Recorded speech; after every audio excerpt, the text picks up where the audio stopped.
Good evening, everybody. Hope you're doing well. You're now with the TIACSC, the International Association of Community Services Chaplains. This will be your last evening with me. To start off, I would just like to thank everybody for your continuous efforts to be in the classroom, even though we have suffered a lot of load shedding the past 3 weeks. We were in this class for almost 3 weeks, so yes, appreciate that. After tonight, you'll get your test links by tomorrow morning or so. I will only send the test link to the registered people on, if you have registered for this course and you have done this training, then you can write the exam. Unfortunately, you have to write the exam also to be eligible for enrolling as a licensed community services chaplain with the TIACSC. So if you apply for a card printing later on, we'll have to have proof of your test. So yes, and of course, you can write that test in your own free time. Whenever you click the link, you've got 80 minutes to start and to finish the test. So if you attended all the classes, the test will be easy. And if the test is not easy, that's also okay. Even if you attended all of the classes. If you didn't make 80%, then I can let you rewrite to try for the 80%, because this pass rate on this test, because if it's open book test, I mean, you're writing on your own time, your own pace. Well, you've got 80 minutes as soon as you press the link. And before the link expires, before the 80-minute expires, you need to press it and say, send your test. Otherwise, I won't get it. Many people make this mistake to think that Google Forms, they will send the test results to me automatically. They don't. You'll have to send it to me. So just be mindful of that. But anyhow, I'll just give you a little small explanation on the email I'll be sending you shortly after this training. So tonight, we're going to speak on violence cycle.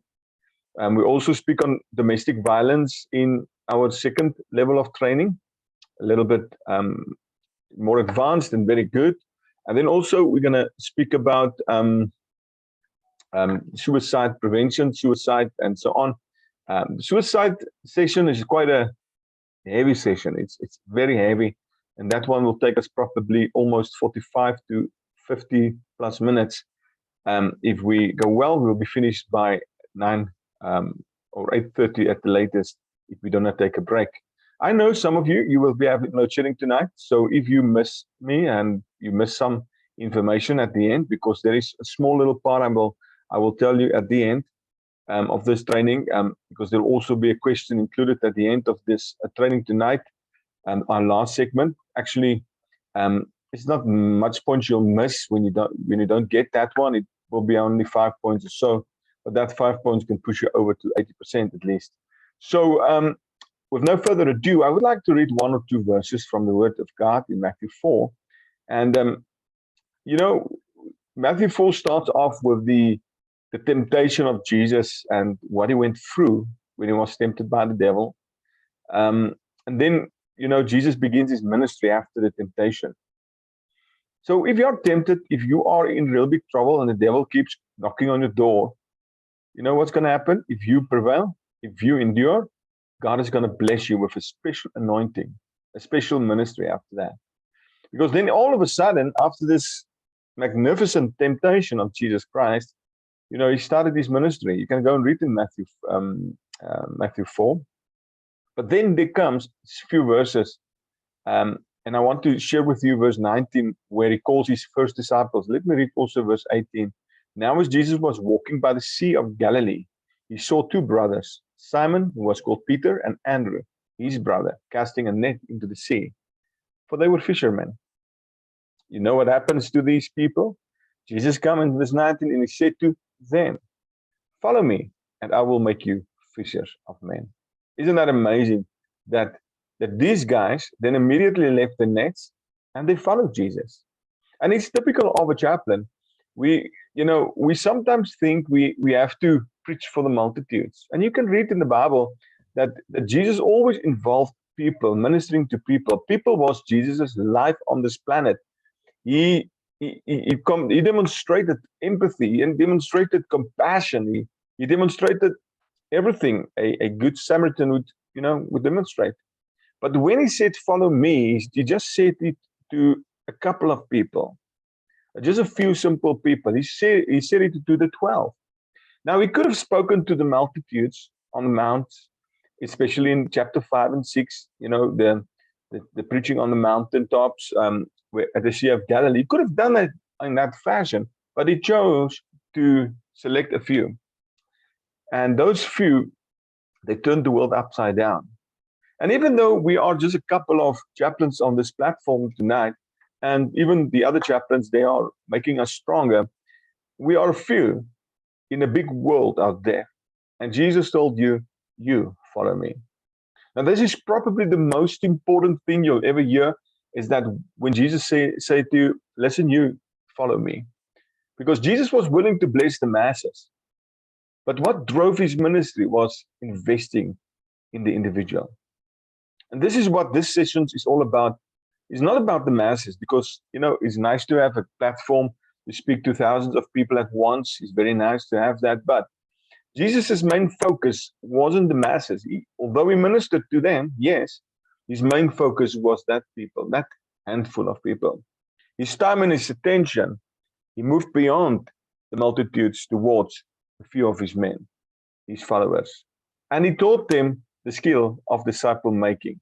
And this is what we have been training you the past few weeks, in and out of the session, and even some of the sessions, on YouTube that you watched. We try to train you about disciple making. Now, this is really a glorified disciple making course. I mean, it's one of the best I've ever presented in my life. You've got a lot of other discipleship resources out there, very good ones, even on our church's website here in South Africa, but also our main branch in the United States. In their website, there's also a lot of discipleship courses you can attend.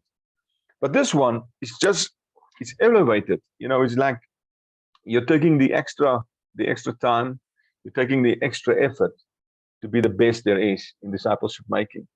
So the reason why we can be good discipleship makers is because we care for people. And that's what makes life, the best, the greatest things on this planet. So yes, I'm going to pray for you. Let's ask the Lord to bless us tonight. Heavenly Father, thank you for being with us, that we can send your spirit in this place already early in this evening. Some of my friends, they will be having load shedding tonight. My prayer is, Lord, you will bless them even in times of darkness. Sometimes darkness also comes over us, as with you, Lord Jesus, when you were tempted by the devil in Matthew 4, the beginning of that chapter. When you were tempted, but you overcame, to give us an example, and to give us a way to also overcome the temptation of the devil. Our prayer is, Lord, that you will lead us, that you will feed us and sustain us, that you will help us to endure, how to be the most effective disciple makers out there. In the precious name of Jesus. Amen. Well, thank you. Just a little testimony. Our bikers, chaplains fraternal, they will be having a day on the 20th of August. They will have what they call it, the SPCA. They will be having an SPCA day where they'll be going to the animals, feeding the animals, taking some food for the animals and toys and stuff like that on the 20th of August that morning at the SPCA here in Rustenburg. So well done for the biker chaplains in that regard. All right, so I did forget to get my slides, so I will just have to go and fetch my slides quickly. I was just busy with some other meetings and stuff on Zoom, but nevertheless, we're gonna look at level 1, day 3, and what we're gonna see is that this is probably, the hallmark of level 1, and that's the violence cycle, because the chaplain will always be in the spotlight in a situation where violence is practiced, especially in homes. We take this level 1 violence cycle a little bit extra when we speak about brainwashing and the brainwashing tool in our second session in level 2, and also a fantastic session because it helps us to understand why she doesn't walk away from that relationship, why she stay, and that the reason for that is because most probably she's brainwashed, brainwashed because she cannot see there's an opportunity outside, there's a way to get out. So yes, there is my screen for your for your use. We're going to get a couple of questions out of this segment also. I'll just highlight it for you as we go on. You'll turn to page 92. You'll find our work there. So, yes, and of course, when you're at church and you're the chaplain at church, you'll have to train your people how to report on violence, in members' house, how to get the police involved, how to do what they need to do. The question is always, why don't they leave? And there is just three myths why they don't leave. The first one is domestic violence only happens in poor families. And that's a myth, because it even happens in larger families and richer families. The second myth is domestic violence is always physical abuse, and it's not. That's also just a myth, because domestic violence can also take other types of abuse, like, for example, financial abuse, mental abuse, emotional abuse, sexual abuse, coercion against this lady or man, harassment, stalking, and polyvictimization. That means multiple types of abuse they endure. And then the third myth is victims have the types of personalities that attract abusive partners and encourage abuse. These are all myths. It's not the truth, because nobody's got the right to ever hit you or put you in pain. I'm sorry, I'm in a hurry here with this slide. I will show it to you now. Domestic violence doesn't only happen in poor homes, so don't feel bad about that. Domestic violence is not always physical abuse, because it can take other forms also. And the victims of abuse, they do not have the personalities that attract people. Nobody's got the right to ever abuse you in this kind of way. Watch this. This is fighting. Imagine me, I do. I think about you day and night. It's only right to think about the girl you love and hold her tight. So happy together. I should call you up, invest a dime. Can you say you belong to me? It's my mama. Imagine how so very fine. So happy together. So happy together. I can see love and nobody. Jesus for all my life.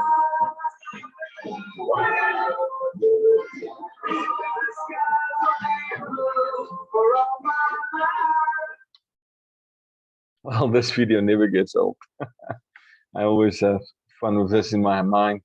So, what is domestic violence? Domestic violence can be defined as a pattern of abuse behavior in any relationship that is used to gain or maintain power and control over another person. So the main subject or the main theme here is to take control.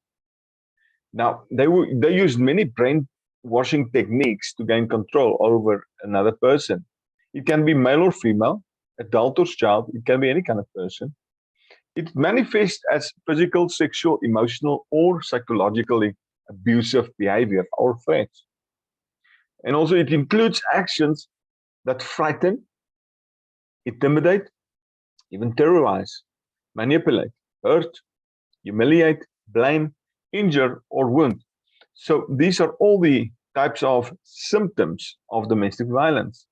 The things you'll have to be on the lookout for as you visit people in your congregations or in public, your friend's house, to understand if there is domestic violence, because it will always, show you, the intimidation in the house, the terrorization, the manipulation, and so on. So we have also, by the way, we also have Women's Day soon. Can you believe that? So you can go online on women and, on child abuse during this time. You can even speak in public about women abuse. You can even ask the pastor if you can speak on Sunday, just to address the issue of domestic violence, and to address the issue in church about your, partners that's being violated, and how to stop this. You can even present them with some statistics. This is an older one, but also very interesting. And this is that in that period of 2010, 2011, 5.6 rise in percent rise in women that were murdered for that year. And also 39% of young women in South Africa between the ages of 12 and 17 state they have been forced to have sex. We also see 35,820 just that year sexual offenses reported against women and 28,000 against children. It's a lot just in 1 year. I mean, we have only such a small country. I mean, like South Africa, we've got 58 million people here living here in South Africa, about 10 million illegals. But the fact is that only, I mean, we've got such a small country, but in this big country, we can boast, about this, that we can boast about this. And that's sad. That's very, very sad. 56,000 rape cases was reported. And 1 out of 4 women experienced sexual abuse every week. 37% men admitted they committed sexual violence. They admitted it. And every 3 minutes, a child is being raped. We're going to be in this classroom, for example, if we're here for 60 minutes, 20 children will be raped in 1 hour in South Africa. Let it sink in. Every single minute. Well, that's very bad. Every 3 minutes, a child is being raped. And then also in 27 and 28, 1,410 child murders was committed, 22% more than the previous year. That's News 24. Of the women who were in violent relationships, I mean, if you look at that, 49%, 45.9% of them reported injury in that violent relationships in that year. In the same study, it was found that typically in the women who do witness and feel the violence, they come from a rural childhood compared to those raised in an urban area. Although there are many, many, many places that do offer help to those suffering from domestic violence, those resources are more available in urban areas. In rural areas, it is harder to access proper resources for them and even to help them at all. Nearly half of the female murders that took place in 1999 resulted from domestic violence here in South Africa. Nearly half of the murders. Imagine that. That's female murders now. Okay. Then there was another study about intimate partner violence. And you'll see that this study was done by the Medical Research Council and Center of Public Health, Mental Health on intimate partner violence. Every 8 hours, on average, this is on average, a woman dies at the hands of an intimate partner. IPV is the most common form of violence experienced by South African women. More women are killed by their current or former inmate partner in South Africa than in any other country in the world. Again, it's something South Africa can boast in. It's not only corruption, but also murder. Victims remain hesitant to disclose this situation because of them being stigmatized and attached to IPV. Those who do report incidents reportedly deal with public servants who fail to detect their problem or deny it even exists. Of pregnant women, 36% to 40% experience physical abuse, intimate partner violence, and 15 to 90% experience sexual IPV. The violence increases the risk of the baby, of course, and which could be born preterm and with a low birth weight. Of course, they will have a tough time to raise the kid, especially when it's still young. Studies showed that only 9% of households knows about shelters. Did you know that? 9%. If you ask your children tonight, if you're a chaplain, you've got some children, ask them about shelters. If they know about any shelters, they would say no, because only 9% of people know about this. And you are a chaplain, you should know about what's going on in your city. A lady came once here to the church, and I don't know if I told this in the previous session, but she came here. I did tell you about this, I think. But she came here at the church gate whilst we were busy with training. We had a special guest speaker in our boardroom just here We had a couple of people over, not many, about 40 or something, was here for the training. And then she came in through the gate. We saw her because we were having tea. And my wife went to her, and she was having on this jacket. And she told my wife she has nothing on, under the jacket. She's naked. And what happened was, my wife asked, "What's going on?" She said she was abducted from Durban, and then she was taken here to Rustenburg. She was taken here to Rustenburg to prostitute for the Nigerians. I'm sorry, I'm not stigmatizing, but this is what she told us. And then what happened was, we said, "Can we have an interview with you?" My wife and another lady, they had interviews with this lady, asking her about things. And so we found out that she had been taken, and she was the Sunday, she was taken the Monday. She got into a vehicle, a guy who picked her up, and she told this guy, "Please take me to the police because I was abducted to do prostitution here in Rustenburg." So we took her to the police straight away, no strings attached. And when, upon arrival at the police station, they let her sit down and hold her there. They spoke to one another, and they took her, and they told her, "Come with us." So she climbed in the van, and they took her back to the Nigerians for a few rands. Long story short, she again was placed on the corner, and they drugged the people. They give them drugs, and she ran away. She ran into our church grounds, and of course, we kept her here, and we had a few people take her to her family in Krugersdorp. And that's the sad part.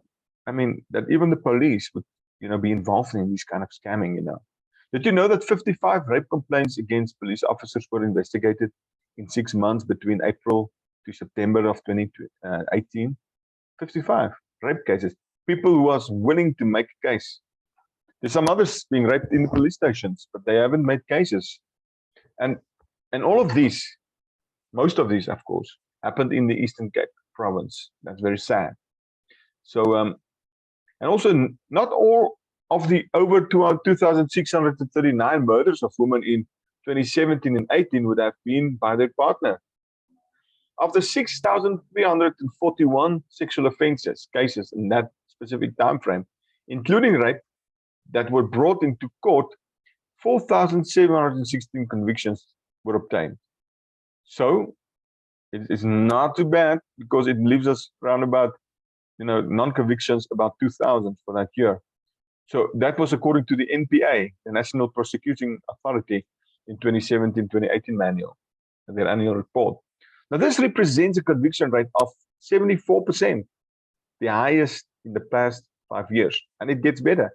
It becomes even worse for the rapist, that they would know that the NPA, then the prosecuting authority, is sending them a message: "We're going to send you to jail if you rape our ladies."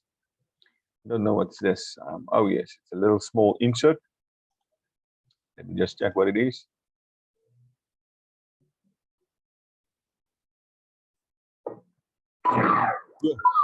My heart.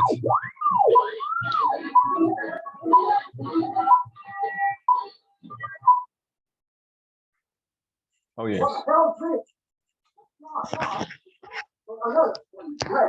the hell is the ball? You think I'm just going to let you out of here there and die? You were interrupting us. I'm an idiot, am I? You think I'm going to grow up too? Who's going to be there?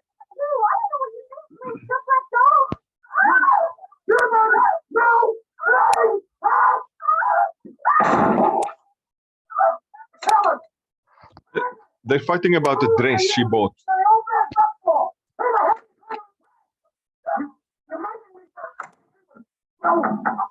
You're just fighting me. Then tell me, or you know what's coming next. Well, you could use this. Right. Exactly.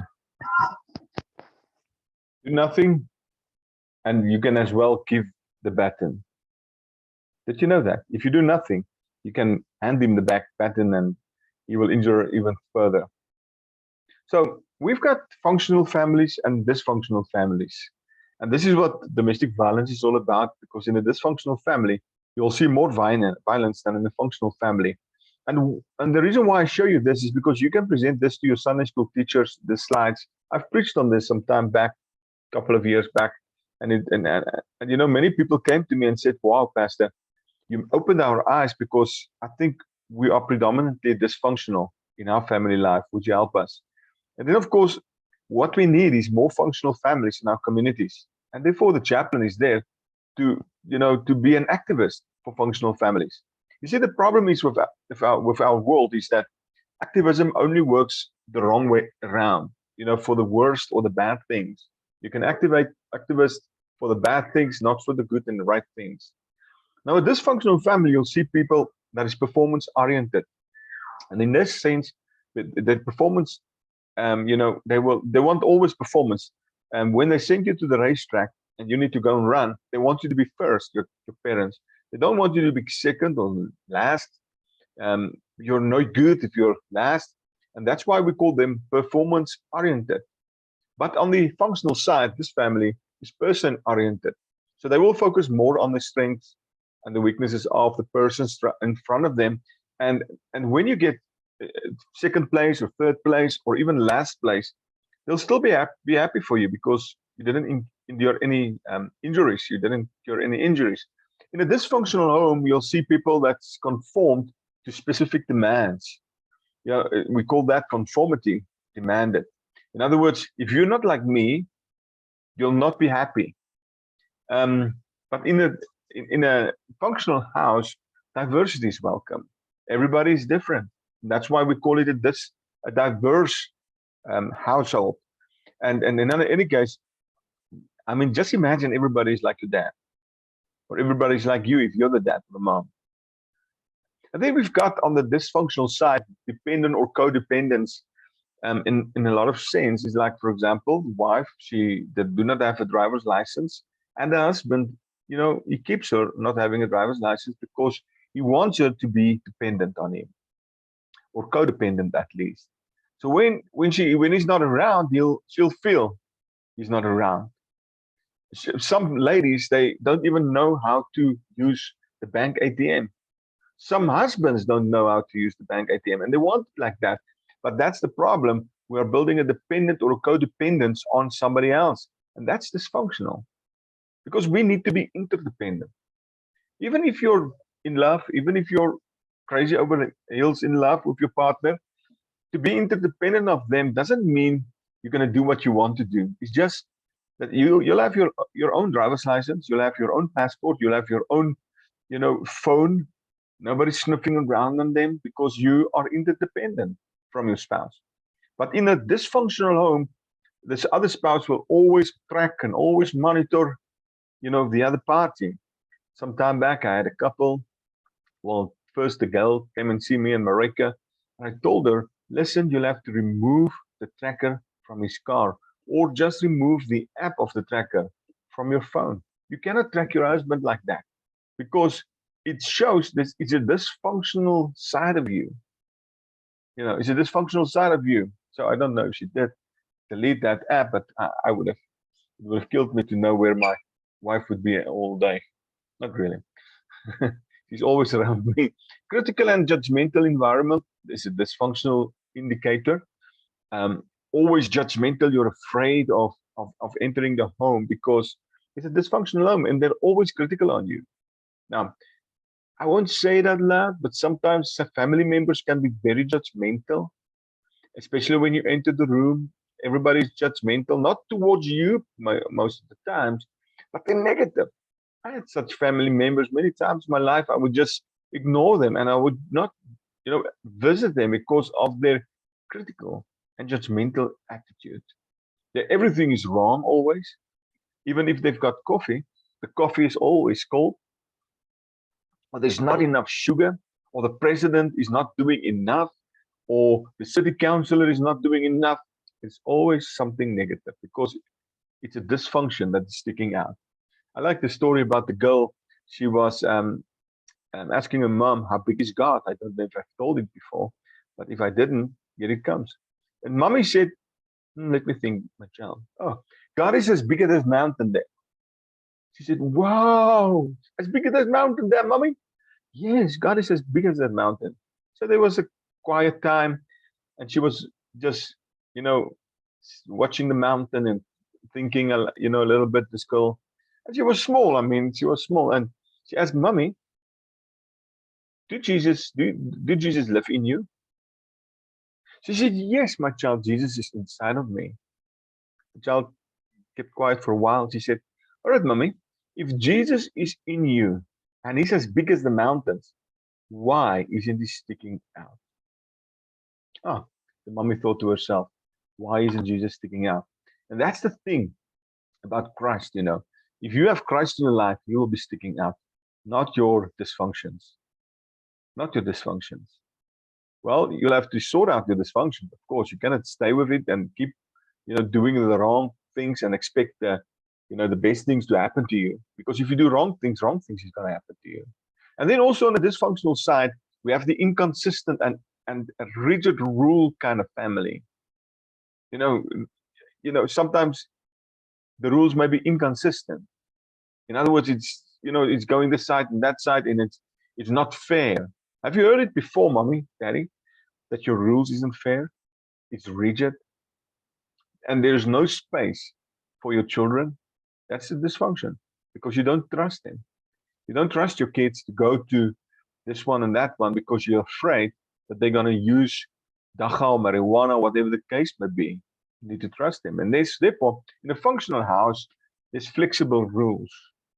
Not that we want to let them fly high. We don't want that, but we are flexible in a sense that we still are protective, but we also know they need room. They need room, otherwise you'll push them away. That's a functional family. Then on the one side, you've got a dysfunctional family. Now, in the dysfunctional family, we have many taboo subjects. Many taboo subjects. You cannot speak of this, you cannot speak of that. And I grew up in a house like that. We never spoke about sex, for example. I didn't even know what sex was until I, you know, matriculated. Yes, nobody told us about that. Not even my parents, but it was a taboo subject. But in a functional house, all subject is open for discussion. And I say that I would rather train my kids than the schools train my kids or Hollywood train my kids. So it's best they learn it from me and listen to me. In a dysfunctional side is protective of secrets. Once again, the phone can be very problematic. And if you've got a password on it, yes, I have a password on it because it's an iPhone. iPhones need passwords, thumbprints, and stuff like that because it's encrypted. It's encrypted.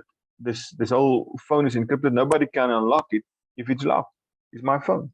But my kids, all of them, they know my passcode. My wife even know my passcode. Everyone in my house knows it because I do not want to hide anything from them. I want them to understand that everything is open for discussion. Everything in this house. No secrets. And if I don't keep secrets, they won't either want to keep secrets. Open and honest disclosure is needed. So if something wrong happened, I need them to be open and honest with me. Some years back, we had a Secretary General from the Church of God in the US. He came to South Africa and he preached at one of our conferences. The Secretary General is probably one of the most powerful positions in our church. You can withdraw your status as a bishop or as a pastor. You can withdraw it just like that because he's the administrative head of the church. He's not the visionary of the church. He's following the main guy in the main office, but he's also quite influential person. So he came to South Africa and he preached and he said to us, you know, he was the Secretary General the previous term, and then his daughter, that's unmarried, became pregnant. So we went to the Executive Council of 18, and he told the executive and the moderator or the head of the church, he told them, listen, I need to resign because my daughter got pregnant. And I do not want to put any, you know, bad motions in the church. So I want to just step aside for somebody else to take my place. So they sent him out and they prayed about that. And And they invited him back into the room and said to him, listen, God put you in this position. He chose you. And there was an open disclosure from your child to come to you and say, Daddy, I appreciate that you want to give up your job because of my error, but I still need to tell you I'm pregnant. And that open and honest disclosure, you know, had the whole board in awe, because they want our church to be a functional church, but we cannot be a functional church if our homes isn't functional. You understand? So they allowed him back into the room as the Secretary General, and he served even a second term as Secretary General. In a dysfunctional side, you'll have certain feelings is unacceptable. They won't allow certain feelings. If you want to cry, you cry outside. Go to your room if you cry. You don't cry in front of me. Or you know, some emotions or anger or stuff like that. Go to your room, or it's not allowed. But all feelings is acceptable when you're a functional family.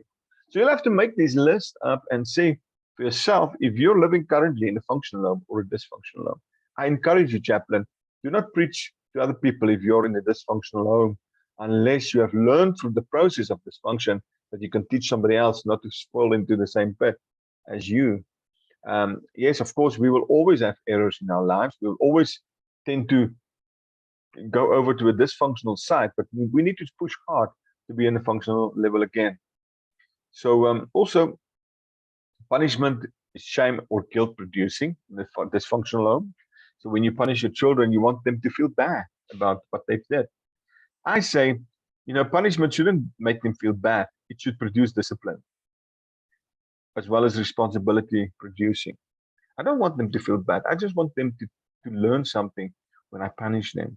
Now, we still do eating in our house, but with my daughters now, they are too big. The other day I had to, it was about 3 years back when Shanae was a little bit, you know, rude or something like that. She's the oldest, she's 18, and she was at the time 15. So I had to carry her over my shoulder. And she was heavy, you know, not too heavy, but I mean, I carried her over my shoulder to the room because she didn't want to go into the room because she knew she's going to get a hiding. So I carried her there, and she was screaming and kicking. And imagine this 15-year-old on my back. And here we go. And that's the thing is that, you know, I didn't want her to feel bad. So she didn't want to walk with me to the room. So I had to carry her. And I didn't want her to feel guilty. So we discussed it. And I don't even think I gave her a spanking that day. And then also unclear boundaries in a dysfunctional side. They don't know where they stand with you. It's like many relationship boundaries aren't clear. And you know, and that's a problem because it's a sign of dysfunction. And then on the functional side, we've got clear boundaries. You cannot do this with that if you're married. You cannot, you know, have girlfriends. I mean, it doesn't make sense to tell your wife, listen, I'm going to my girlfriend. See you tonight. That's, you know, that belongs on the dysfunctional side. But in the functional house, he won't tell you if he's got a girlfriend. But if he tells you, you'll better get him away from that girlfriend as soon as you can. Now, this video was shot in 2020, early in that year, when we started our first online training. I guess it's time for an upgrade because all of these people have grown a little bit in the meantime. So the ages they will tell you in this video, they are not twice as old, but they are 2 years older now. So we're going to explain the time for a new video. cycle. I need 4 volunteers to help me and assist me to, you know, what happens in a regular home like this when we see the domestic violence cycle. So we've got here in the future ex of this one over there, is my daughter. She'll be playing the mommy for now. And then we've got Liane over there, the tallest one. She'll be playing one of the kids, the oldest kid. And Mickey over here, she'll be playing the youngest kid. And then also, she's also very tall. And still exercise. So John Gray, the daddy's coming home. He's coming late, and mommy is on his case because he was late again, like always. And she's just moping and groaning, and she doesn't stop. And daddy becomes abusive with his mouth. And then he starts and he blows out, and it goes at it, you know, and the family is getting panicky. The children is getting frustrated. The children, they feel frightened. Mommy feels frightened. They don't know what's daddy next action. And mommy cannot handle it anymore because he's just slandering. And then she's decided she'll just pop the balloon. And she takes the hit. she takes the, well, they love it now, but it's not fun anyhow when there's domestic violence. So then she just pops the balloon and she. And this, well, I need to update this video as soon as I can. But this is the violence cycle. You'll get this in your test. It's very important to know this as a chaplain, that the violence cycle plays an important role in chaplaincy. Because when you enter a home of domestic violence, you will immediately see where they're at with domestic violence. And probably when you came there at first, you were, most probably at this stage, just past the explosive outburst, and they're on the way to the honeymoon again. But the domestic violence always starts, and your question will be asked, the 4 steps of the violence cycle. You always start at the status quo. Don't start at the tension building, because it will cost you 1 point. And then, secondly, the intention building. Thirdly, explosive outburst and honeymoon. So some people, they go through this cycle, once a week. Others maybe once a month. Some once a year. What we need is, we don't want people to remain in status quo or to remain in honeymoon. But as soon as tension are building, we need to let them diffuse. Remember our segment on stress in the briefing? We need them to diffuse over here, so that the explosive outburst won't be as drastic as the balloon pop, but that because the balloon is popped here, just here, the balloon is popped, and he will try to, the abusee will try to pop the balloon because she just wants to let this stop. She wants to just let it stop. And sometimes the abused, will, when as soon as they pop the balloon, she'll take the heat, and then the kid is, angry for the dad, but and the dad will come and say, I'm very sorry, and he will come to the honeymoon stage again and say, listen, love, here is 2,000 rands, go and buy yourself something nice to, to hide those marks on your body. And then it moves to status quo again, where every relationship most probably is at this point. Most relationships move around honeymoon status quo. But in a domestic violence relationship, they just cannot get over the explosive outburst, and that's what pushes them, away from one another into harm's way, because the pain is just too much. And many people, they never, forgive as soon as they've been hit. And that's normal. I mean, that's not abnormal. All right. So, Child Abuse Prevention and Treatment Act of 1990 says, it defines child abuse as neglect, as as the physical or mental injury, sexual abuse, or exploitation, negligent treatment, or maltreatment of a child under the age of 18 by a person who is responsible for the child's welfare also. So if you're under 18 and you're also maltreated by a person who's, over you or watching you, then it's called child abuse. We also have the types of child abuse, and there's 4 types: the physical, the sexual, the mental injury, as well as child neglect. Neglect, which is the failure to provide for the child's basic needs, such as food, clothing, shelter, love, and affection, or much needed medical attention or care. When the parent or caregiver is able to do it and they don't do it, that is child neglect over there. We speak about this in some of the symptoms. And the child exploitation, which is a form of abuse, and it includes child trafficking, child labor, and online abuse. We see many things happen in our world that parents, would borrow their child to their friends, and you understand what it means. For money, they borrow their child to the friends for money to do with the child what they want to do with the child, and that's painful. That's horrific, and these things happen under our noses here in South Africa. Now, physical abuse, there's some physical indicators as well as behavior indicators. I will just go through the list real quick. That's 4 lists. I'll have to go through with you. Nothing will be asked in the test, but it's important that the chaplain will just take note of this. We've got physical indicators of physical child abuse, and it's unexplained bruises, unexplained burns, unexplained fractures, unexplained lacerations and abrasions on the body, human bite marks on the arms or wherever unless it's here in the neck. I'm not talking about love bites, girls. No, I'm talking about human bite marks. You can see it's there for pain. Behavioral indicators includes wary of physical contact with adults, become apprehensive when other children cry, demonstrates extremes in behavior, are fearful always, also experience nightmares. And sometimes they will, with the weight thing, they will fail to gain weight, or sudden there's a dramatic gain of weight. You should always ask the question, what is going on? We also have sexual abuse, and some of the indicators are fondling genitals, intercourse, incest. Um, Incest, you know what it means. I've explained it before. It's like having sexual intercourse with family members in your house. Rape, sodomy, exhibitionism. Exhibitionism means only that you exhibit your child to your friends that's coming over for a few drinks, and you tell them, listen, look at my child, look how beautiful she is, and you show her body off to them.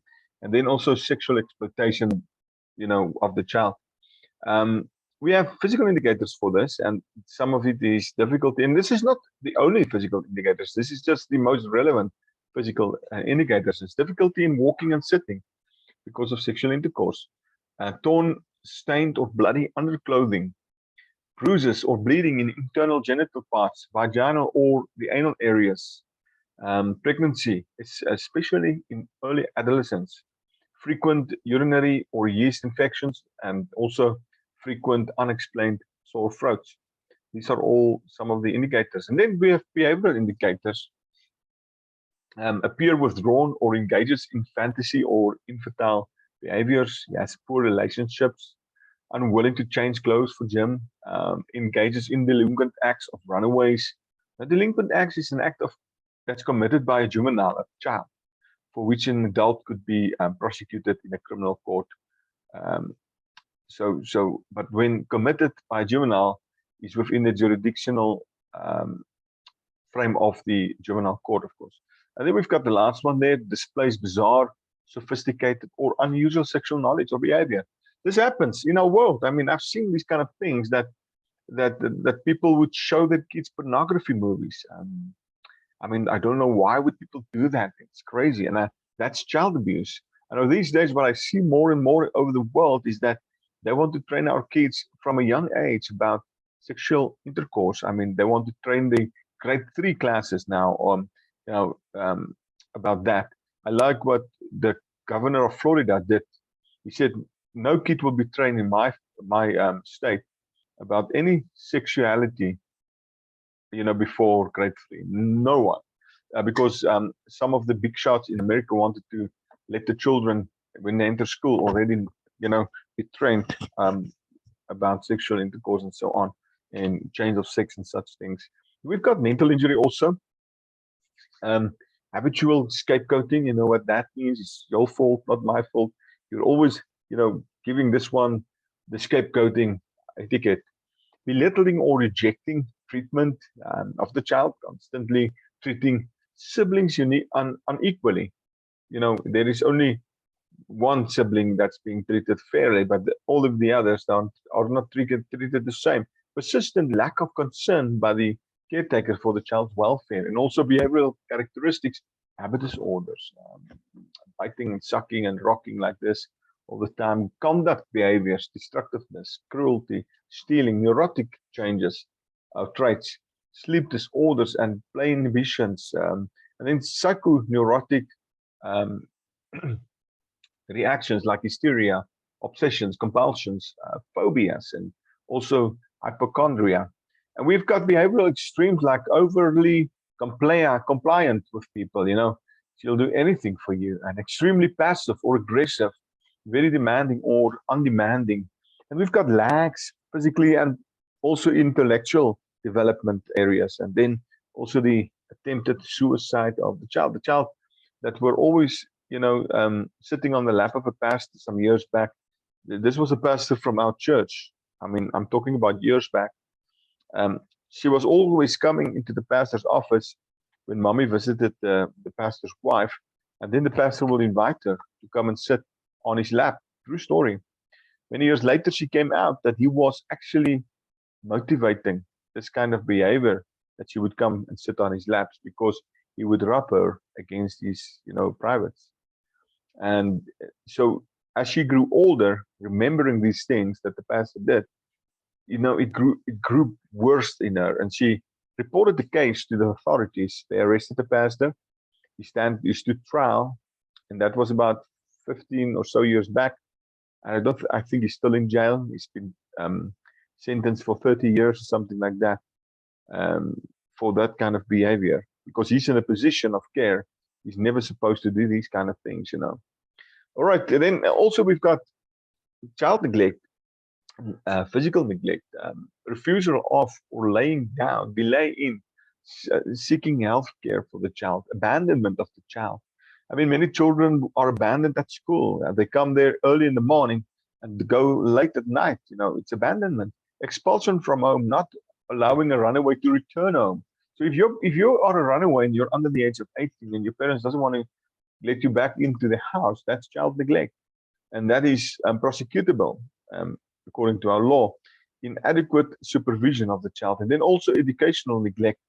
We've got it includes permission of chronic truancy, failure to enroll a child in mandatory school age, and also inattention to a special educational need of the child. If you know the child needs a special school, you don't enroll them there. That's child neglect. And then we've got emotional neglect, includes chronic or extreme spouse abuse in front of the child, permission of drug and alcohol use by the child, the parents give them permission to use these things, and also refusal of or failure to provide needed psychological care for the child. These are all indicators. And then we've got physical indicators: constant hunger, poor hygiene or inappropriate clothing, consistent lack of supervision, constant fatigue or listlessness. It's like some of you feel like listlessness, you don't want to sit still now. Unattendedness and physical or medical needs such as untreated or infected wounds. Behavioral indicators: begging, constantly falling asleep, rare attendance in school, coming to school very early or leaving late. That's child neglect. And also engaging in delinquent acts once again. So how do you report this? You'll have to know how to report this, because this is probably one of the most important things for a chaplain. When you see things like these things happen in church or in your community, you need to take some notes, okay, about your suspicions. As well as if there's physical evidence left behind, if they leave their clothes at your house and there's a lot of blood on the clothes, you need to report that. And also be prepared to provide information about the abuse and or neglect. When you report suspect child maltreatment, reports can be made anonymously, so you do not have to give your name or details.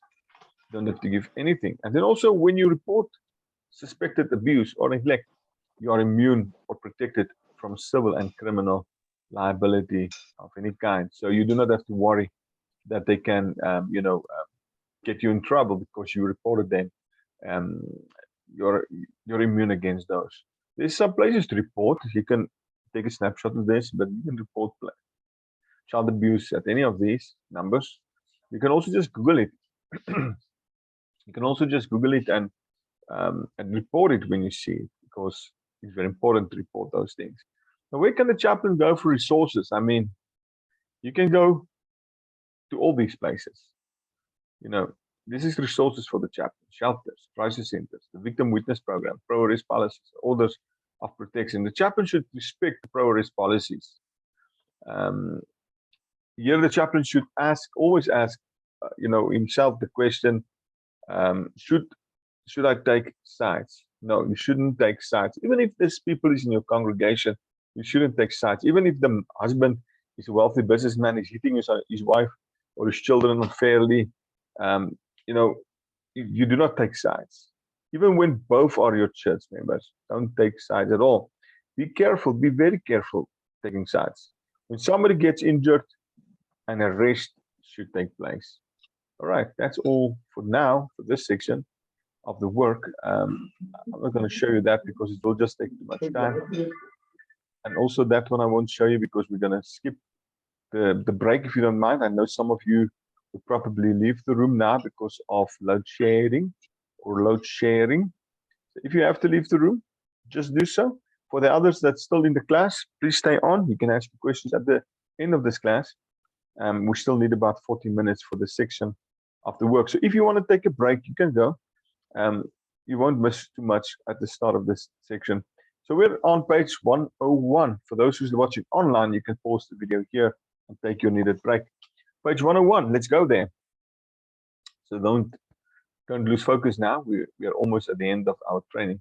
Now, suicide is an intentional and uncovert self-killing in which the conditions causing death are self-arranged. In other words, you arrange your own death. It is the process of purposely ending one's own life. These are just definitions, okay? So the Latin roots of that is sui, of oneself, and sidium, a killing or slaying. Now put that together, suicidium. The definition, in short, is a deliberate or intentional killing of oneself. These are just the Latin roots for that, so you won't get that in your test, but just interesting to show you. Now the question can be answered in 3 words. Why do they commit suicide? Is the question. How can it be answered? The only way and the only answer I've got for you is to stop pain. That's the reason. Does it work? Yes, of course it works for them, but it doesn't stop the pain for the survivors. Now this will be in your test. Silence has everything to do with pain. Corrie ten Boom, she said this, and as I referred to her earlier in our training, we use a lot of her stuff in our training. The pain is in the silence. If somebody all of a sudden keeps quiet all the time, it means this person may have grown depressed. And that person is in emotional pain, an emotional state at that stage. So yes, be mindful of these things that people, and you can still watch her video if you would like, In the Hiding Place. Is a movie they made on her life, In the Hiding Place. You can find that on YouTube. You can watch it anytime you'd like. So this picture speaks aloud. I mean, people do not carry placards on their chest to say, I've been thinking about suicide. Please help me. Look at his mouth. He's depressed, this guy. Look at his cap. You know, it's over his eyes. He doesn't want to make eye contact with his, with his colleague. I mean, just look at him. I mean, look at his hands and his posture he's sitting. You'll have to just look around you and see the pain is in the silence.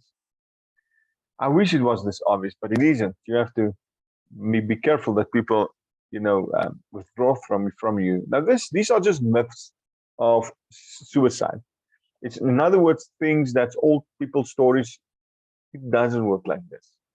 They say people commit suicide are mentally ill or crazy. They're not. They know exactly what they're gonna do, how they're gonna do. They even plan it beforehand. Now, people who are mentally ill and crazy, they cannot plan in detail these kind of things, suicide. And also, one other myth is good circumstances prevent suicide. That also isn't true. In South Africa, we've seen some of the top people. Yeah, that was nice. There we go. Thank you for that nice music. So also good circumstances prevent suicide. It doesn't work like that because it doesn't stop people from committing suicide if they're in good financial order or whatever the case may be. People who talk about suicide will commit suicide. Not at all. That's a myth. We need to speak to people about suicide. Especially if we want to prevent people to commit suicide, we need to speak to them about that. People often commit suicide without warning. That's also a myth and a lie, because they will give ample warning to people about their decision to end their lives. They want to be stopped. Believe me, they want to be stopped. And if you know about this, you need to stop it, because this is one of the 3 reasons why we must break confidentiality. And the first one is, when you know about the person that's going to commit suicide, you need to report it. And also, people who are threatened, people who threaten suicide or do not complete the act are not at risk for suicide. Well, they are at risk for suicide, so this is also a myth and a lie. They are the higher risky persons. You need to take care of them and watch over them. You know, take him in as a buddy or a partner. If he wants to commit suicide, tell him, make a contract with him and tell him, listen, before you try anything, call me, the chaplain. I want to speak to you first. Is it okay with you? Let them sign the document and make them promise that they won't commit suicide without notifying you beforehand. And then also talking about suicide to people who are upset will put the idea in their heads. It's absolutely baloney. You know why it's called some things baloney? It's rubbish because they put all of the rubbish inside of one bologna and they make you eat it. I love bologna, don't get me wrong. But if I have to eat all of those stuff in bologna separately on the table or grilled in a pan or something, I won't eat it. But now they dress up this bad things. They put it in one bologna, they make it attractive, and they let us eat it. So this is the same with the myth. It's like a lot of rubbish they put together and it makes it look better at the end. Depressed people lack the energy to commit suicide. They don't lack it. They have it. There's some statistics and facts about suicide. You know, every day a teenager commits suicide. Every day a teenager commits suicide. 12 a day. Per year, 109,000 teens attempted suicide. During this class, one teen will die by their own hand. You know what is a teen? It's a youngster. Only 15 to 20% of completed suicides will leave a note. The others won't leave a note. Suicide affects all strata of our society. It affects everybody in the community. Of completed suicides, 80% talk about it in advance. And suicide rate raised over 48% in the last 10 years. And also, suicide by firearm is the most common method of men and for men. There's some other statistics. As from 2010, the two age groups for highest rate of suicide is the persons between the ages of 45 and 54. That's my age range. And 85 and older, that's some of your people's age range. Not really. And then we also see people that suicide is the third leading cause of death among young people ages between 15 and 24. And the average age of a suicidal person is 36 years old. Some of you are 36 or close to that. More men than women commit suicide. The gender ratio at this stage is 4 to 1. In other words, for every 4 committed suicides, there's one lady also committing suicide. The youngest reported cases was as young as 6 years old. Why would a kid do that? 7.8% school kids commit suicide. Of the total amount of suicides, 7.8 were still in school. It makes up for 10% of deaths in South Africa.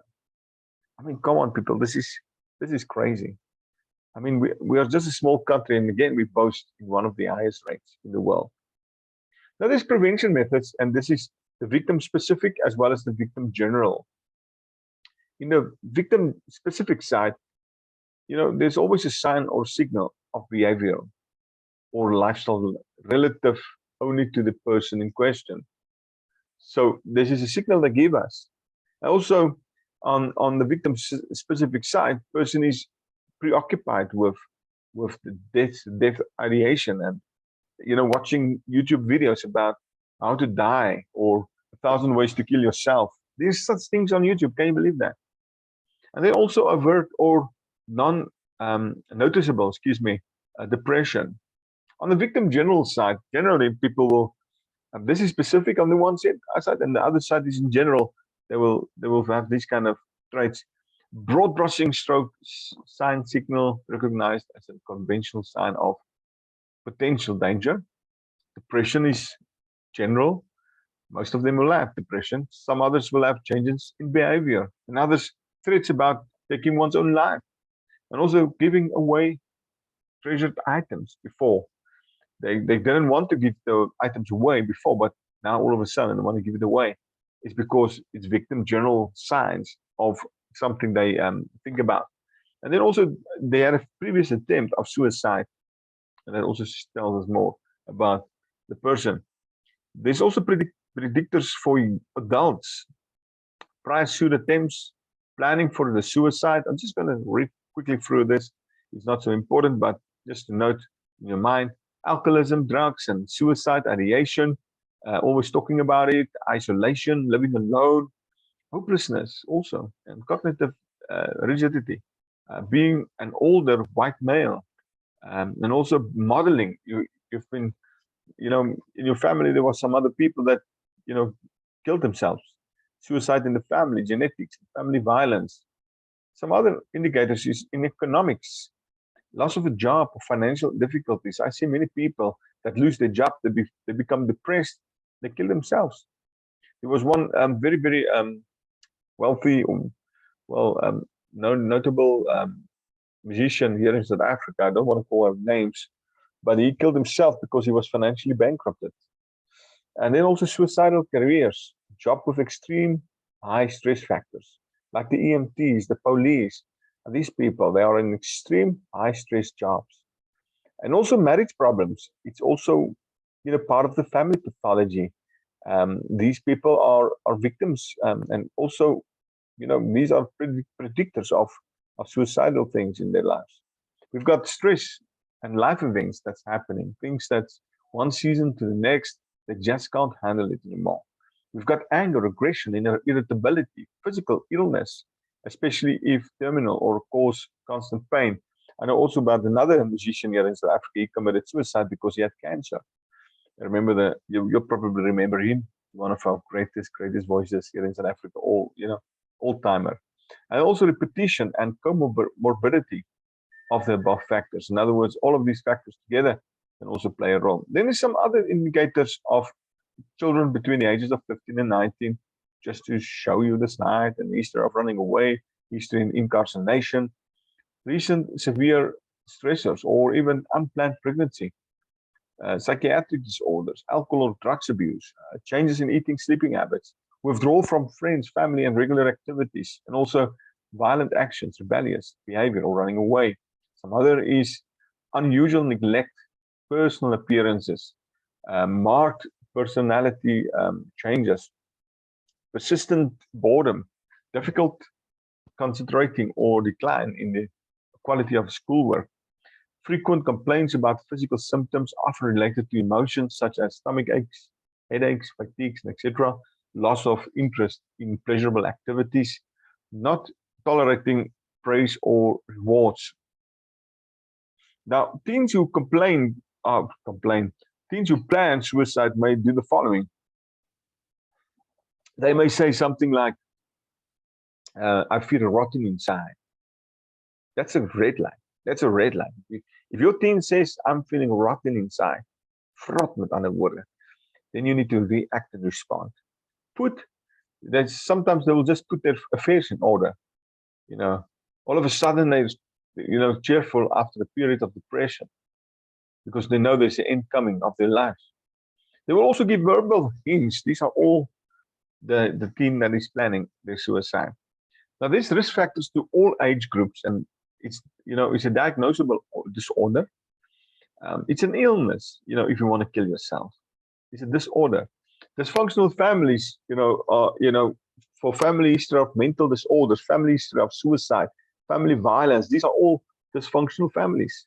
Families that didn't operate well. And also other individual risks, for example, prior suicide attempts, firearms in the home, incarceration, exposure to the suicidal behavior of other people. And then there's also the ways you can intervene. When you hear about somebody that's going to kill themselves, you can intervene as a chaplain. You can call a health professional, crisis hotline, or a law enforcement agency. You can try to get the suicidal person to talk. There's nothing wrong if you have this person online to get in your car and drive so long to their home whilst you're on the phone with them. Or try to get somebody's attention. Ask your wife to WhatsApp Umpiti next door or somebody just to attend to this person ASAP. Do not argue with the person, even if you're on the phone with the person. Do not argue with them, and especially when you're with them. Some people would say, "Ah, man, you have been threatening to commit suicide. Just do it now. Just do it now." Well, sometimes that medicine works, but sometimes it does, and then you'll feel guilty if you commit suicide. But if he didn't commit suicide, you'll think, oh my goodness, I just saved a life by telling him just commit it then. Sometimes it plays out completely different.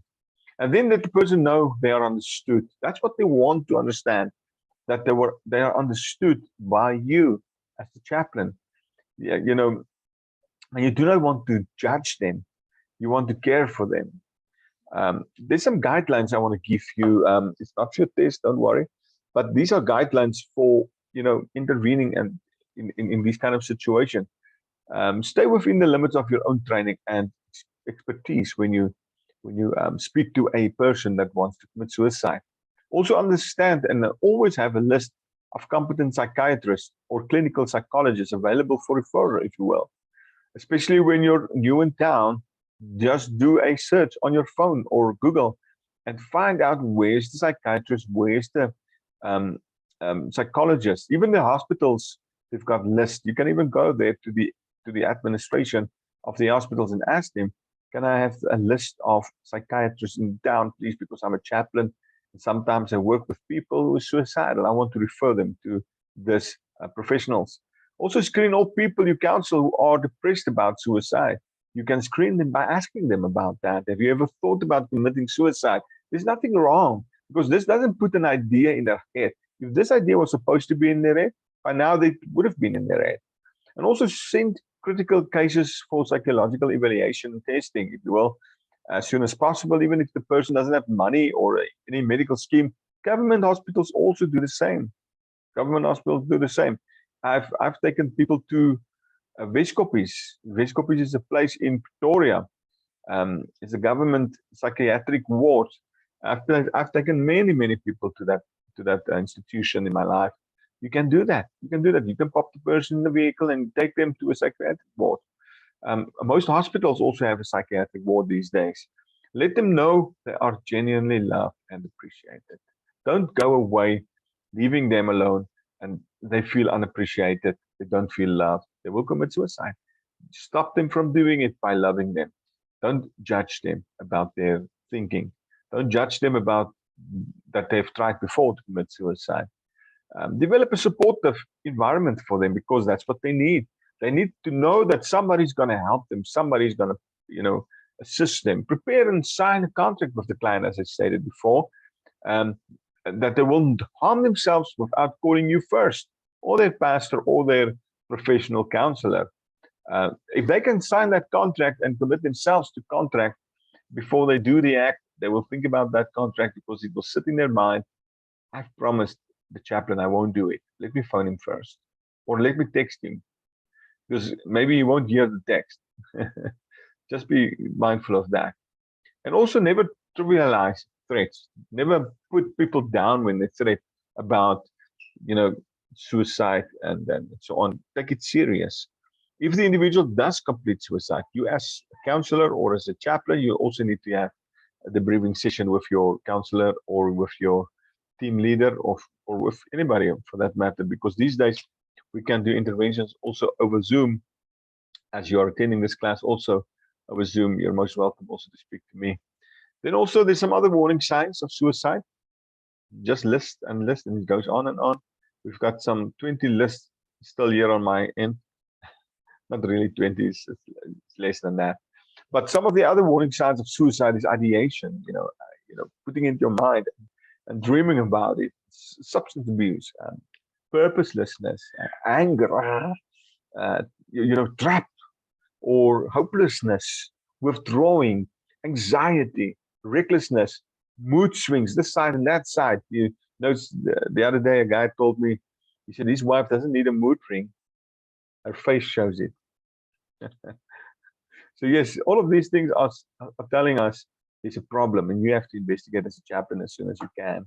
Then we've got some other clues, indirect verbal clues, like for example, I'm tired of to live. I just can't go on anymore. My family would be better off without me. Who cares if I'm dead anyway? I just want out. I won't be around much longer. Pretty soon, you won't have to worry about me anymore. I won't be a problem anymore. That's all threats, and it's indirect. But the direct threats is like, I've decided to kill myself, man. Or I wish I was dead. Or I'm going to commit suicide soon. I'm going to end my life, or if such and such happens, I'm going to kill myself. Now, these are all direct clues and warning signs. Some other behavioral clues. Any previous suicide attempts, it's just like telling you, listen, this is a possible, client, possible death. You need to put your arms around the situation, embrace this person, give them love. Acquiring a gun or stockpiling pills in your house, or co-occurring depression, moodiness, and hopelessness. Putting personal affairs in order, also giving away prized possessions. You've always loved that guitar, and all of a sudden you want to give it away. And sudden interest or disinterest in religion or drug and alcohol abuse, or relapse after a period of recovery, and then also unexplained anger, aggression, and irritability again. There's some situational clues also, and these are being fired from your job or expelled from school, or a recent unwanted move. You didn't want to move, but you had to move because of your job. You didn't want to move, but your parents said you must move. Death of a spouse or a child or a best friend, especially if it's by suicide. Diagnosis of a serious terminal illness can cause thoughts about committing suicide. Sudden unexpected loss of freedom or treatment of punishment. Anticipated loss of financial security, and then also fear of becoming a burden to other people, and also domestic disputes, less of a loss of any minor relationships also. Now, this is the QPR of process.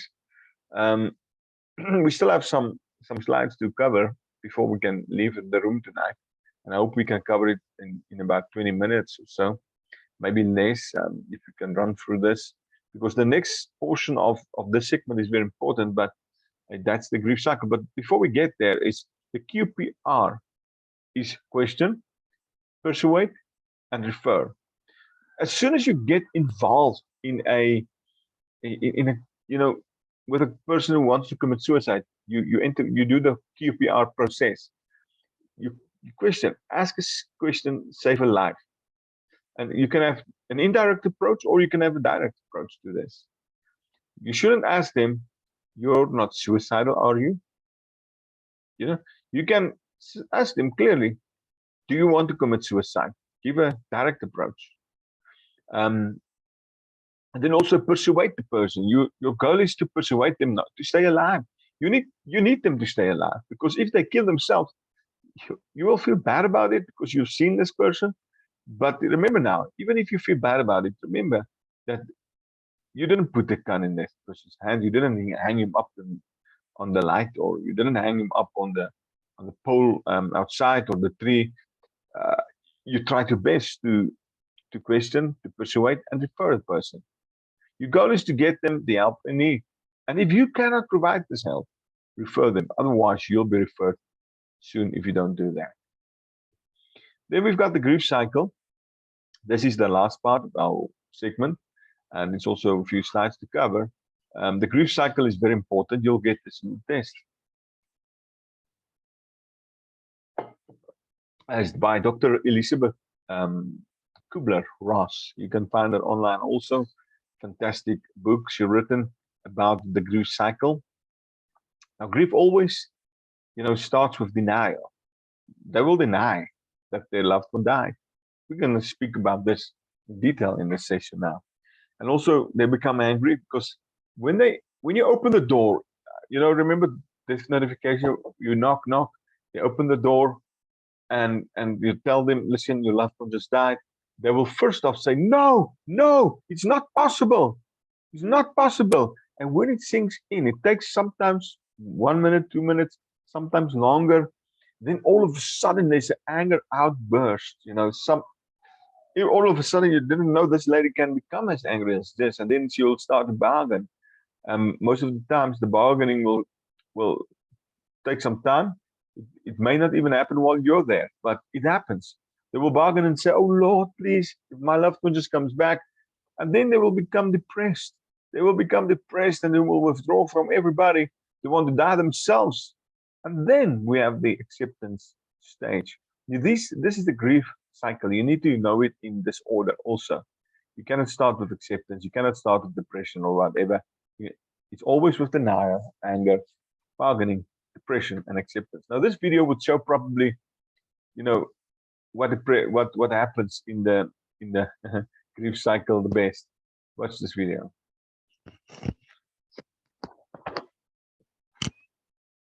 Uh-oh. It's no big deal. It's probably not even quicksand. I'm gonna have a good laugh about this tonight with the guys.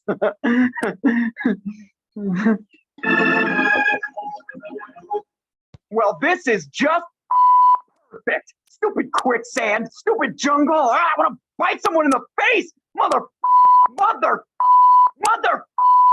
Ah, that stupid jungle. Are you there, God? It's me, Giraffe. Listen, if you would just give me a mulligan on this quicksand thing, I promise, no more peeing on your shorter creatures. What, you get a deal?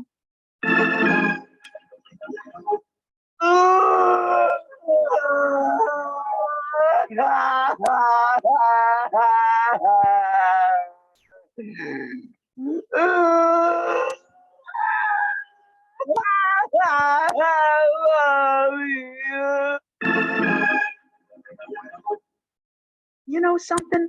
I'm cool with this. I bet heaven has all the tender leaves I can eat, and everyone gets their own Slurpee machine. Yeah, take me, sweet death. I await your loving embrace. What? I think I hit the bottom.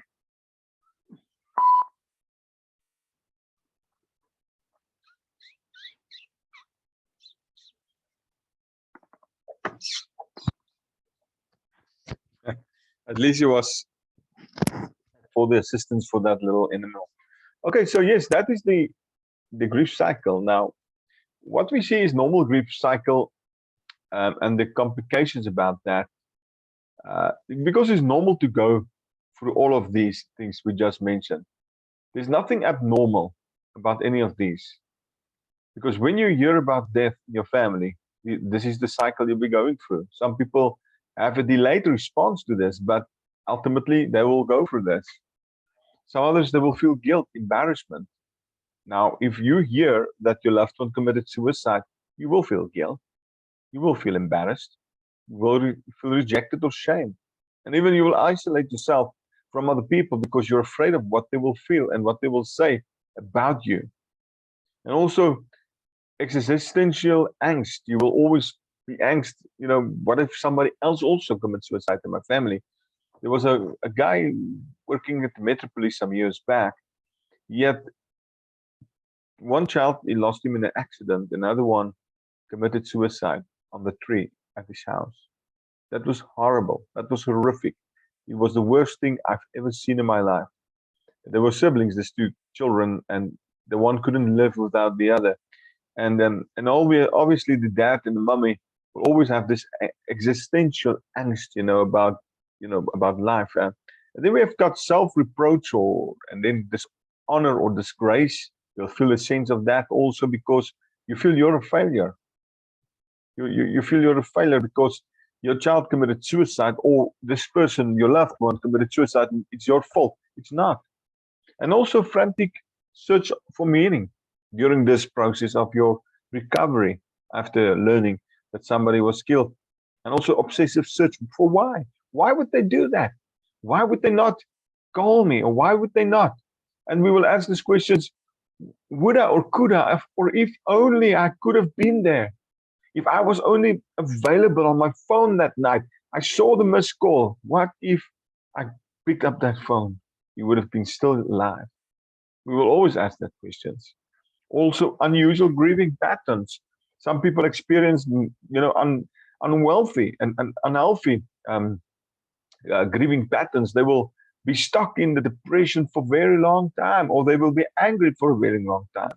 This is unusual. You should go through this series of the cycle in a good way, in a good manner, and also intrusive thoughts and images always, and changes in social relationships, erosion in basic trust in others, and also faulty beliefs about causation.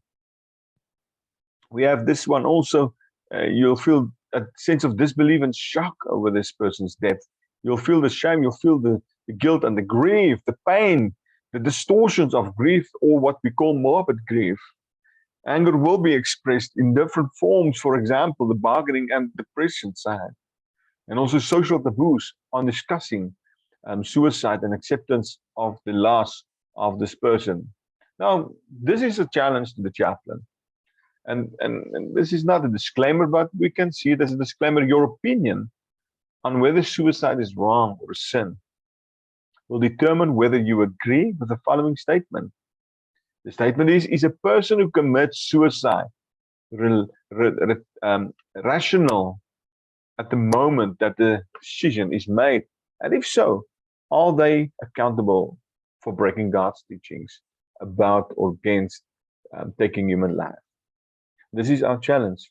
But I take up the challenge because you'll have to decide for yourself. But when you walk into a home and you judge the people sitting there because their child just committed suicide, or you even speak a judgment over this person who died, they will hate you forever. They won't like you about that. I don't want people to like me, of course not, but they know it's wrong. You do not have to tell them it's wrong. They know it. It doesn't matter if you feel it's wrong or not. It's not your life. It's the people's lives who is hurt right now. Romans 8 verse 38 and 39 tells us, I'm convinced that neither death nor life, nor angels, nor rulers, nor things present, not things to come, nor powers, nor height, nor depth, nor anything else is in all creation will be able to separate us from the love of God in Christ Jesus our Lord. Listen, chaplain, nothing can separate you from the love of God. Nothing, not even suicide. Nothing can separate you from the love of God. Now, it doesn't say where the person goes when they commit suicide, but I've got some scriptural examples also here of people who committed suicide. You can read the scriptures in your own time. I do not want to elaborate on that because it will just take too much time. But King Saul committed suicide. He fell into his spear. You can read about him in 1 Samuel 31, verse 3 to 6. And God still saw him as the anointed of God. But he was, he was actually in a bad spot at that time and in his life. He was in a real bad spot. But the fact is, he was taken out and David replaced him. God's choice replaced him. But still, God will judge over Saul. He will decide, not us. Even his armor bearer, who killed himself. 1 Samuel 31, verse 3 and 6 again. As well as Ahithophel in 2 Samuel 17:23. King Zimri, 1 Kings 16, 18 and 19. Judas, the betrayer of Jesus Christ in Matthew 27, verse 3 to 5. So Judas was a disciple of Jesus for 3 years. He walked with Jesus. Now, I don't know what's going to happen with his soul, but God knows. But these are examples of suicide in the Bible. Can anyone who commits suicide be saved? 1 John 3, verse 15, contradicts of murders such as Simeon, Levi, Moses, David, and Saul in heaven. The answer may lie in the grace of forgiveness and God towards a repentant heart. So you never know in what circumstances this person committed suicide. He may have drank some pills to make him a little bit feel numb, to hang himself, and whilst he's choking, still cognitively there, he would say, God, forgive me. I've done wrong. I'm so sorry. And then, of course, he cannot get himself out. There was another guy, he tried to commit suicide, and as he put a pipe in his vehicle from the back exhaust inside of his window. So as soon as he was saved, luckily for him, he was saved, but he told us that he felt he wanted to stop the engine, but he couldn't because he was just numb. He was just laying there. He couldn't move any parts of his body because he was kind of out, but he wanted to stop the suicide, but he couldn't. And if somebody didn't enter into that garage, he would have been dead. You see? So he wanted to stop that. So what happens if a person wants to stop? I mean, even look at the people on the crosses next to Jesus, on this side and that side. The one, Jesus said, you're going to see me in paradise. The other one, you will go to hell because, I mean, He didn't want to accept the grace of God. The grace of God is right there at that moment. There's some importance of scripture when you pray with a family that's going through this. Your basic beliefs in immortality, speak about that. Your belief in afterlife, speak about that. Belief in the sovereign God. God knows everything. Before he tried to commit suicide the first time, God knew about that. Believe in a personal relationship with Christ. That's what we need. That's where we want to go with this. Because every season's got its own kind of lessons it wants to bring. Then we've got the Christian funeral. As a chaplain, you may be asked to have a Christian funeral for a person at the workplace or a self-care situation or whatever the case may be. But funeral is not for the deceased. You do not preach about the deceased. You don't even have to know the person who died. You preach for the people who came. It's for the survivors, to comfort them, to encourage them. Yes, we want to think about the deceased, but there's nothing we can do for them. There's something we can do for the survivors. And also our preaching must always be focused on Christ, not on something else. Supporting someone in grief, you need to listen non-judgmentally with acceptance. Do not offer cliches for this person. Also encourage the griever that time, along with God, is the healer. And also be a good listener, please.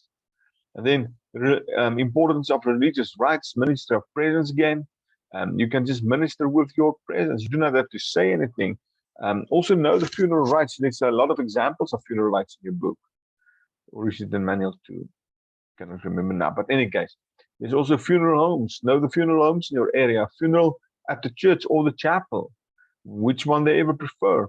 And even graveside services. I've done those before, where we just meet at the gravesite. We have a service there, a complete service. And from there, we go to the house and drink some tea with the family. But that's what we call a graveside service. But also sometimes we'll meet in church and then go to the gravesite and have another service there, but very short. We've got pastoral counseling. You can advise them to get to somebody who can counsel them. And the need for special care after the funeral, you'll need to look at that also. So you have to self-care in this crisis. You need to know yourself. You need to pace yourself. You also have to listen to early warning signs, seek physical help if you need to, and feel physical replenishment, seek social, emotional replenishment, and intellectual replenishment, as well as spiritual replenishment. Now, this is the card. These are the things you need. You need sleep, exercise, social support, relaxation, as well as nutrition. You need all of that, and to help you through this crisis. Now, in conclusion, to end off our session tonight, the debate still ranges whether or not suicide is a mental illness. I say it's a mental illness, but you can differ from me, and that's fine. I don't mind that. Suicide is a permanent solution for a temporary problem. And suicide is more about living than dying. They don't want to die, actually. They want just to live. They are busy dying whilst they're suffering with morbid grief. It is critical to realize suicide is the final step in the process, not an isolated event. So when the person commits suicide, it was a process to get there. It didn't just happen overnight. They decided to kill themselves and it's gone. No, it was a process of thinking it through, planning the event, so on and so forth. And when you get to the suicidal person before you commit suicide, you're lucky to stop this person if you can. But mostly this plan has been developed very far along. Intervention at any point may serve to allow a more healthy path, physically, mentally, or emotionally and spiritually. Chaplains are able to play a key role in defining an environment for change by caring and practicing the ministry of presence. So there you play an important role. I think we're finished. We've got a little few pages left on page 115, but I've been tiring you. I'm just gonna leave you with this for tonight, and I'll send you your test on the registered emails. If you are 2 people or 3 people at one email, please make sure you send me the extra emails because every person needs to have an email address to write the test on Google Forms. Okay. If there's any questions, you can raise your hand at this stage, but I've seen this poem before. The poem says the following. When I ask you to listen to me and you start giving advice, you have not done what I asked. When I ask you to listen to me and you begin to tell me why I shouldn't feel that way, you are trampling on my feelings. When I ask you to listen to me and you feel you have to do something to solve my problem, you have failed me. Strange as that may seem. Listen! All I ask is that you listen, not talk or do. Just hear me. Advice is cheap.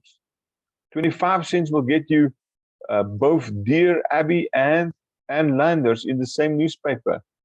And I can do for myself. I'm not helpless. I may be discouraged and faltering, but not helpless. When you do something for me that I can and need to do for myself, you contribute to my fear and weakness. But when you accept as a simple fact that I do feel what I feel, no matter how irrational, then I can quit trying to convince you and get about the business of understanding what's behind this irrational feeling. Now, this was written by an anonymous person. All right, Peter, no questions. Let me give you one of the questions in our paper. And here it is. Where can a chaplain go for resources? Don't tell me A, B, and C.